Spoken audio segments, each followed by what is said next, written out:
Nous sommes dimanche et comme tous les dimanches, le 13h, ce n'est pas que le journal, c'est aussi le magazine du dimanche. L'invité du jour, c'est Constant Boka, le directeur général de Codinorm, l'organisme national de normalisation. Merci encore, monsieur le directeur général. Nous allons échanger là dans un peu moins de 2 minutes. Juste le temps de suivre ce reportage qui a été vu et revu par des millions de téléspectateurs et d'internautes. On regarde. Le ministère du Commerce annonce la fermeture d'une usine de production de vin.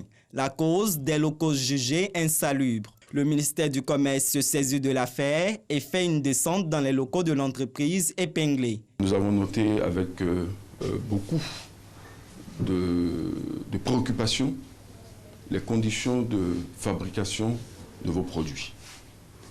Nous avons vu des fûts qui stagnent dans de l'eau. Nous avons également vu des égouts. Nous avons vu des toilettes qui sont dans un état d'hygiène lamentable, en pleine salle de stockage de vos produits. Nous avons vu également votre laboratoire. C'est une catastrophe. Le responsable de l'usine s'explique. En zone industrielle de Koumassi, il est très difficile de travailler à cause de l'évacuation de l'eau, puisque les routes ne sont pas effectuées. Nous n'avons pas de service d'évacuation d'eau, pas de caniveau. C'est nous-mêmes qui devons nous organiser pour évacuer cette eau. Cette usine produit 15 000 litres de vin et spiritueux par jour et emploie 200 personnes. Il faut sauvegarder certes les emplois, mais pas au détriment de la santé des consommateurs. Nous prenons donc cette mesure de fermer cette usine en attendant que justement les investigations, les enquêtes soient menées pour justement permettre à cette usine non seulement pouvoir justement se mettre à niveau, faire en sorte qu'effectivement elle puisse continuer, je dirais, son activité, mais dans les conditions optimales et dans les conditions de protection des consommateurs. Dans la foulée, toutes les entreprises qui produisent du vin en Côte d'Ivoire seront inspectées. Monsieur le directeur général, dites-nous, quel dispositif pour l'évaluation de la conformité des produits aux normes en général et à celles rendues d'application obligatoire? Merci pour l'occasion que vous nous donnez. Je pense que nous sommes là aussi grâce au ministre de l'Industrie, du Commerce et des PME, qui a souhaité que nous puissions communiquer davantage sur ce qui est fait en Côte d'Ivoire en matière de normalisation. D'accord. Alors, disons que le sujet de la normalisation paraît pour le commun des mortels, disons, un peu complexe. Et pourtant, tous les jours, ils sont confrontés à ces réalités-là.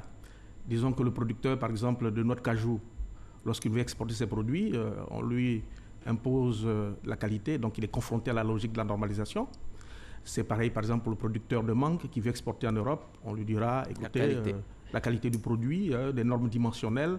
Disons que ce qu'il faut bien comprendre, c'est que c'est bien les normes qui gouvernent le monde et non l'argent, comme le disaient d'ailleurs nos anciens homologues de la Suède. D'accord. Dites-nous, qu'est-ce qui doit être conforme au juste? Qu'est-ce que Codinorm vérifie véritablement? Est-ce que c'est la date de péremption, c'est les ingrédients, les conditions de fabrication du produit, comme on a vu tout à l'heure dans l'élément? Alors, il faut bien comprendre, le dispositif, il est assez simple, innovant. Depuis 2013, il y a une loi sur la normalisation. Les principes ont été clairement énoncés. Aucun produit ne doit être mis à marché s'il ne dispose de certification de conformité délivrée par Codinorm, qui est l'association ivoirienne de normalisation. Aucun produit ne doit être mis à marché. Tout à fait, s'il ne bénéficie pas d'une certification de Codinorm. Voilà, aussi simple. Et l'administration, d'ailleurs sur l'élément qu'on a vu, est chargée de faire ce qu'on appelle le contrôle officiel, sur la base, bien sûr, des documents que nous délivrons. Voilà. Alors, pour ce faire, il faut bien comprendre que nous avons mis à la disposition des consommateurs de l'État de Côte d'Ivoire une base de données sur l'ensemble des produits qui font l'objet d'évaluation permanente de conformité. Ce sont 14 familles de produits. Alors, vous avez 14 familles de produits, bien sûr, qui font l'objet de textes réglementaires. Donc, il y a bien un décret, le décret 2016-1152 du 28 décembre 2016, justement, qui aborde la problématique de la qualité à travers 14 familles de produits. C'est énorme. On va en citer quelques-unes. Je sais qu'il y a les produits alimentaires, les produits électriques, les produits cosmétiques, les pièces de réchange, accessoires automobiles, les jouets, les vêtements, tout ça. Alors, donc vous voyez que l'activité est très technique. Donc l'État, pour simplifier les choses, a dit, écoutez, moi je m'en tiens, j'allais dire, au certificat délivré par Codinorm. Et l'administration fait le contrôle officiel. Alors, bien sûr, dans le cadre réglementaire, les responsabilités sont multiples. Vous voyez que l'État, par exemple, a visé des dispositions sur la publicité en Côte d'Ivoire. Là aussi, c'est pareil. Aucun produit ne doit faire l'objet de publicité s'il ne bénéficie pas de certificat de Codinorme. Donc vous travaillez avec le Conseil supérieur de la publicité. Tout à fait, avec le Conseil supérieur de la publicité, que j'aimerais d'ailleurs saluer ici, parce qu'ils font un travail remarquable depuis que ce texte est sorti. D'accord. Ils ont intégré dans leur procédure de délivrance, des actions publicitaires, les certificats de conformité. Donc vous voulez nous dire tous les produits, toutes les pancartes, toutes les publicités que nous voyons là sont fait déjà l'objet d'une certaine certification? Ça, je ne peux pas l'affirmer. Justement, il faut que le dispositif soit plus efficient, plus efficace. Il faut s'assurer effectivement que l'ensemble des acteurs, bien sûr, s'assure que effectivement le certificat... Donc il y a des acteurs défaillants. En termes d'acteurs, on peut parler de l'État déjà, les acheteurs publics, les ministères techniques, le Conseil supérieur de la publicité. Il y a les annonceurs, les médias. Ça veut dire que quelque part, il y a un acteur qui est défaillant.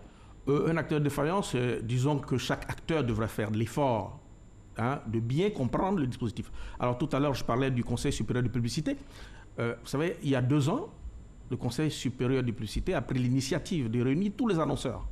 Donc on a eu un atelier où on a eu le temps d'expliquer cela à l'ensemble des annonceurs. Ne perdez pas de vue que la responsabilité première aussi dépend des entreprises. Nous avons mis à la disposition justement du tissu économique de la Côte d'Ivoire une base de données dans laquelle vous avez des normes et puis vous avez des règlements techniques. Il était concevable que vous ayez des entreprises qui travaillent dans les secteurs d'activité et qui ignorent complètement les règlements et les normes. Donc la première responsabilité, bien sûr, dépend d'abord des fabricants eux-mêmes. Ils ne peuvent pas l'ignorer. Et puis, comme je l'ai dit, l'État a pris des mesures coercitives. Publicité, les marchés publics. Là aussi, il y a des gros efforts à faire. Il faut qu'on s'assure. Alors, est-ce que tous les adjudicataires des marchés publics savent qu'ils doivent bénéficier d'une attestation de conformité pour fournir un produit dans les marchés publics? S'ils ne savent pas, qu'est-ce que vous faites pour qu'ils sachent? Alors, qu'est-ce que l'acheteur? Disons que les responsabilités sont multiples. C'est un texte réglementaire. Donc, chaque administration devrait pouvoir faire la promotion, justement, de ces règlements-là. Disons que l'État a simplifié les choses. Je ferai l'analogie avec le permis de conduire. On vous dit pour circuler, il vous fait un permis de conduire. La police étant là pour faire la surveillance. C'est la même logique pour les produits qui circulent. Il faut que vous bénéficiez des attestations de conformité, bien sûr, pour mettre sur le marché. Et comment le consommateur il peut reconnaître que des produits sont conformes? Alors, justement, pour simplifier, parce que l'activité est très technique, vous avez une marque nationale de conformité, pour laquelle d'ailleurs on a fait quelques publicités, peut-être pas suffisamment, parce que ça coûte aussi cher, vous le savez. La marque NI. La marque NI, donc la marque NI avec un logo d'éléphant. Sur le produit aussi, bien sûr, il est indiqué qu'il faut marquer Codinorme et un numéro d'ordre. Donc c'est le numéro de certificat qui nous permet bien sûr de vérifier cela. Et puis vous avez, comme je l'ai dit, la base de données qui est mise à la disposition. C'est quelque chose de très innovant où vous pouvez aujourd'hui aller sur le site de Codinorme et voir la liste de produits certifiés. Les entreprises doivent y aller, les consommateurs également. Oui, tout à fait. D'accord. Et quelles sont les mesures coercitives? Alors, ce que je veux dire, les mesures coercitives, c'est que l'État vous dit, écoutez, nous prenons des dispositions pour que dans le cadre des marchés publics, nous veillons à ce que, dans le cadre des marchés publics, des produits qui, si vous voulez, à la limite, ne figurent pas sur nos bases de données, ne soient pas fournis. Alors, si on construit une école, je pense à Kourougo, il faut qu'on s'assure que les câbles électriques qui sont fournis dans le cadre de la construction sont aux normes, que les peintures qui sont fournies sont aux normes. Par exemple, dans le cas des peintures, je vous dirais que lorsque vous consultez la base de données Codinorme, vous n'avez qu'une seule entreprise qui bénéficie de la certification. Je ne suis pas en train de dire que les autres produits sont mauvais, mais il est clair que ces entreprises ne sont pas prises en charge par notre dispositif. Monsieur le directeur général, 140 produits seulement sont certifiés sur un potentiel de 3000. Pourquoi? Pourtant, aucun produit ne doit être mis à marché s'il ne fait pas l'objet de certification Codinorme.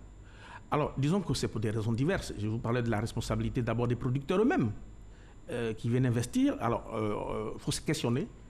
Ils viennent avec, j'allais dire, beaucoup avec des capitaux énormes parfois. Ils ignorent que les normes existent. Ils ignorent qu'il y a une réglementation qui existe. Dans toute la chaîne des valeurs Il faut comprendre aussi, dans le cadre des marchés publics, alors, il faut bien comprendre qu'il y a des dispositions qui sont prévues.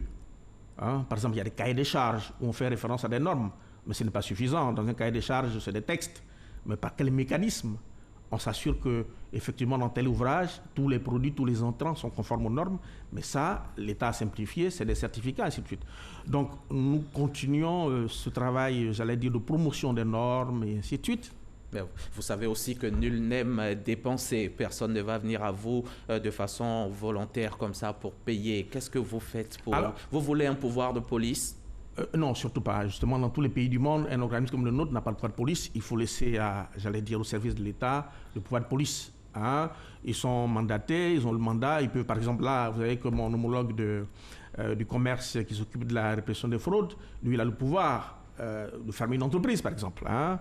Ça, c'est des pouvoirs qui lui sont conférés par les textes réglementaires. Et justement, qu'est-ce qui a manqué là dans cet élément? Est-ce que le produit n'est pas conforme, le service, le cadre, les conditions? Alors non, je pense qu'il faut relativiser les choses. Hein. Je pense que les Ivoiriens... Alors, je peux vous dire tout de suite que ce vin-là est bu depuis des années.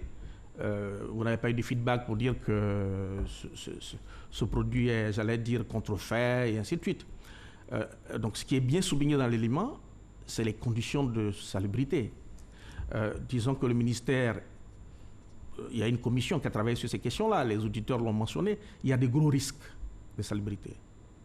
Hein, et il a mentionné, alors on ne peut pas admettre qu'un produit... Ils ne sont pas certifiés? Non, ils ne sont pas certifiés, évidemment. Ils ne sont pas certifiés. Alors, il faut bien comprendre qu'il n'y a pas que ces produits-là. Je mentionnerai par exemple les produits comme le koutoukou, pour lesquels nous avons fait des normes et que nos enfants boivent dans les régions, ainsi de suite. Merci. Par exemple, et qui sont fabriqués de manière traditionnelle dans des conditions inacceptables non plus. Voyez-vous, donc c'est un ensemble d'actions qu'il faut mener, bien sûr, pour sécuriser les Ivoiriens. Et il faut peut-être ajouter qu'à part les produits, les services également doivent être certifiés, alors, les prestations dans nos hôpitaux. Alors ça, c'est important, je pense qu'actuellement... Pour terminer en 30 secondes. Tout à fait, je pense que, vous savez, dans le cadre réglementaire, ce qui manque un peu, la question est posée, c'est de savoir est-ce qu'on doit rendre les normes de système obligatoires dans nos hôpitaux, dans l'enseignement supérieur et autres. Il est clair que nous pensons que ces choses-là seront facilement acceptées par le gouvernement. Sera porté par le ministre Derasouba. Nous sommes persuadés et convaincus que c'est des choses qui passeront. Merci. Je vous remercie. Monsieur Constant Boka, directeur général de Codinorm, merci d'avoir accepté notre invitation. Je rappelle que vous êtes venu nous parler de la question de normalisation des produits, des services et des processus au système dans le but de protéger bien sûr les utilisateurs et consommateurs en Côte d'Ivoire. C'est la fin de l'entretien, en espérant qu'il a été enrichissant pour vous. Vous pourrez d'ailleurs le revoir sur tous nos réseaux sociaux. Merci de nous avoir suivis. Bon dimanche sur la chaîne qui rassemble.